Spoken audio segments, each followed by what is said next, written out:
দিনটা মিচেল স্টার্কের একার নামেই লেখা থাকতে পারত, তবে শরীফুল ইসলাম থাকতে সেটা আর হয় কি করে। দিনের শেষ ভাগে কমেন্ট্রি বক্স থেকে একটা বাক্য ভেসে আসছিল, শরীফুল দ্য কামব্যাক ইসলাম। সত্যিই তো, বাংলাদেশ কামব্যাক করেছে শরীফুলের মাধ্যমে।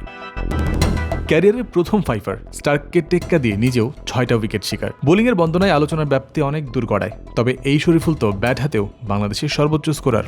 150 বছরের টেস্ট ইতিহাসে বাংলাদেশের শরীফুল একমাত্র ক্রিকেটার যিনি 11 নম্বরে নেমে দলের পক্ষে সর্বোচ্চ স্কোর গড়েছেন, বল হাতে পেয়েছেন 5টা উইকেট।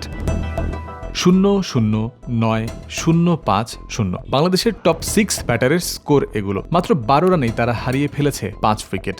39 রানেই যখন বাংলাদেশের নবম উইকেট পড়ল, নিজেদের ইতিহাসে সর্বনিম্ন 43 রানে অল আউট হওয়ার সংখ্যাও কি উঁকি দিচ্ছিল? দিয়ে থাকলে সেখান থেকে বাঁচানোর দায়িত্বটা শরীফুল নিয়েছেন। অজি বোলারদের কঠিন চ্যালেঞ্জের সামনে 14 রান করেছেন 3টা বাউন্ডারিতে। স্টার্কে বলে তার আউট হওয়ার মাধ্যমেই বাংলাদেশ অল আউট হয়েছে 64 রানে। বল হাতে নিয়ে শরীফুল প্রথমে ফেরান ট্রাভিস হেডকে। তার আগে ম্যাট হেরেনশো তাসকিনের বলে প্যাভিলিয়নের পথ ধরেছিলেন।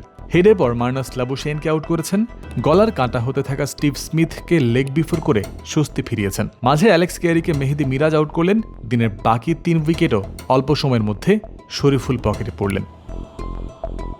ম্যাকাইতে 6 উইকেট নিয়ে আরও একটা রেকর্ডে নাম লিখিয়েছেন শরীফুল। টেস্টে গত 36 বছরে অস্ট্রেলিয়ার মাটিতে 6 উইকেট নিতে পারেননি কোনো বাম হাতি বোলার।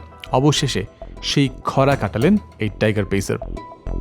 অর্জনটা উল্লেখযোগ্য, ক্যারিয়ারের প্রথম ফাইফার, তাও অস্ট্রেলিয়ার মাটিতে, তাদেরই বিপক্ষে। যদিও শরীফুল স্পষ্ট জানিয়ে দিয়েছেন ফাইফার পেয়ে খুব যে খুশি তিনি এমন নয়। ম্যাচ জিততে পারলে তবেই হবেন খুশি।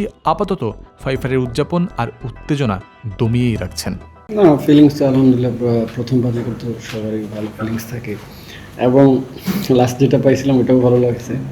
সো সবচেয়ে ভালো লাগবে যদি ম্যাচটা জিতি, কারণ লাস্ট ওইটা হেরে গেছে। সো আমি এখনও চিন্তা করতেছি না যে 5 উইকেট পাইছে খুব হ্যাপি, এরকম না। যদি ম্যাচ জিতি অনেক হ্যাপি হবে।